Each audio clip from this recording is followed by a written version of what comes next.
লৱ কুমাৰ দাসৰ এক প্ৰতিবেদন আজি বছৰৰ শেষৰটো দেওবাৰ আৰু শেষৰটো দেওবাৰত ৰাজ্যৰ বিভিন্ন প্ৰান্তৰ সমান্তৰালকৈ বিশ্ব ঐতিহ্য ক্ষেত্ৰ মানাহ ৰাষ্ট্ৰীয় উদ্যানতো এক উখল মাখল পৰিৱেশে বিৰাজ কৰিছে ৰাজ্যৰ বিভিন্ন প্ৰান্তৰ পৰা পৰ্যটকসকল আহি মানাহ ৰাষ্ট্ৰীয় উদ্যানত দিনটো অতিবাহিত কৰাৰ বাবে আহি পৰিছে আৰু সহযোগে দেখুৱাই আছে এয়া হৈছে মানাহ ৰাষ্ট্ৰীয় উদ্যানৰ প্ৰথম প্ৰৱেশদ্বাৰ আৰু প্ৰথম মুখ্য প্ৰৱেশদ্বাৰ দেখা গৈছে এক উখল মাখল পৰিৱেশে বিৰাজ কৰিছে স্থানীয় ব্যক্তি আছে দাদা কি ক'ব মানাহ ৰাষ্ট্ৰীয় উদ্যানত দেখা গৈছে আজি বিভিন্ন প্ৰান্তৰ পৰা পৰ্যটকসকল আহি উখল মাখল পৰিৱেশে বিৰাজ হয় বহুত ভিৰ আজি মানে জিপচিয়ে বহুত পোৱা টান হৈ গৈছে এতিয়া তাৰমানে ৰাতি ভাগত মোটামুটি 100মান জিপচি গ'লে এতিয়া হাফ টাইমত মোটামুটি 200মান গাড়ী যাব বুলি ভাবিছোঁ গতিকে যথেষ্ট টুৰিষ্টৰ ভিৰ আজি আৰু আজি তাৰমানে প্ৰথম এটা মানে দেওবাৰে বেছি হয় টুৰিষ্টৰ ভিৰটো গতিকে চানডে হিচাপত বহুত টুৰিষ্ট আহিছে আজি আৰু বোধহয় বহুত টুৰিষ্ট আজি চাফাৰী নকৰাকৈ ঘূৰি যাব লাগিব পাৰে মানে আজি শেষৰটো দেওবাৰ কি ক'লে আজি শেষৰটো দেওবাৰ আজি আমাৰ মানে বছৰৰ শেষৰটো দেওবাৰ সেইকাৰণে বহুত টুৰিষ্টৰ আজি সমাগম দেখা গৈছে আৰু ৰাতিপুৱা কেইটা বজাৰ পৰা জিপচি সোমাইছে এই 6টা বজাৰ পৰা সোমাইছে এখনো জিপচি নাই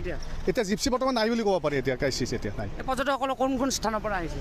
এই পৰ্যটক বিভিন্ন স্থানৰ পৰা আহিছে অসমৰ গোটেই অসমৰ পৰাই আহিছে ক'ব গোটেইখিনিৰ পৰা গতিকে বহুত টুৰিষ্ট সমাগম মানে ডে ভিজিট বহুত আহে ইয়াত পিকনিক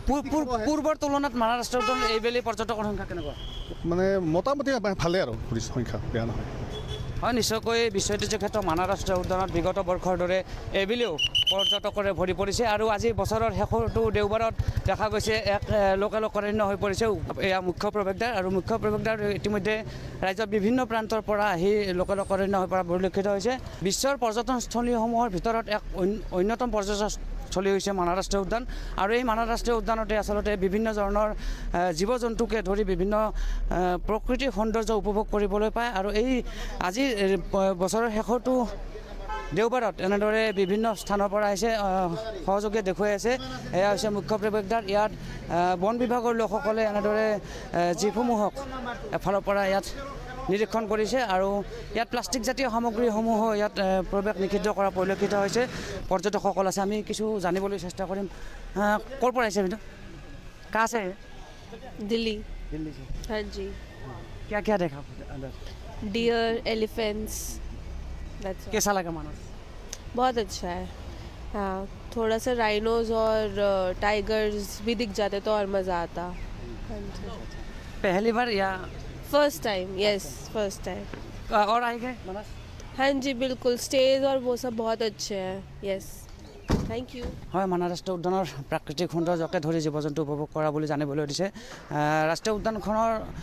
এক গুৰুত্বপূৰ্ণ দিশ হৈছে ৰাষ্ট্ৰীয় উদ্যানখনত এইবেলি দিনক দিনে বৃদ্ধি পাইছে জীৱ জন্তুৰ সংখ্যা বাঘ গড় হাতীকে ধৰি ভিন্ন প্ৰজাতিৰ জীৱ জন্তুৰ সংখ্যা বৃদ্ধি পাইছে মানাহ ৰাষ্ট্ৰীয় উদ্যানত যাৰ বাবে ৰাষ্ট্ৰীয় উদ্যানখনলৈ বাৰে বাৰে ঢাপেলি মেলে পৰ্যটকসকল কাহা আছে ক'ৰ পৰা আহিছে শিলং কেঁচা লাগা ভেৰি গুড হয় যোগে দেখুৱাই আছে এয়া হৈছে মানাহ ৰাষ্ট্ৰীয় উদ্যানৰ মুখ্য প্ৰৱেশদ্বাৰ বন বিভাগে নিৰীক্ষণ কৰি আছে এফালৰ পৰা আৰু ইয়াত গুৰুত্ব প্ৰদান কৰিছে বন বিভাগৰ লোকসকলে যাতে কোনো ধৰণৰ প্লাষ্টিক জাতীয় সামগ্ৰীসমূহ ইয়াৰ ভিতৰ চৰাত লৈ যাব নোৱাৰে তাৰ বাবে নিৰীক্ষণত ৰাখিছে ইয়াত মুখ্য প্ৰৱেশদ্বাৰত সহযোগে দেখুৱাই আছে আজি বছৰৰ শেষৰটো দেওবাৰত উখল মাখল পৰিৱেশে বিৰাজ কৰিছে বিশ্ব ঐতিহ্য ক্ষেত্ৰ মানাহ ৰাষ্ট্ৰীয় উদ্যান আৰু ৰাজ্যৰ বিভিন্ন প্ৰান্তৰ পৰা পৰ্যটকসকল আহি সমবেত হৈছে ৰাষ্ট্ৰীয় উদ্যানখনত ভাইটি ক'ৰ পৰা আহিছা নলবাৰী কেতিয়া আজি আহিছা নে ইয়াত আগতে আহিছা আজি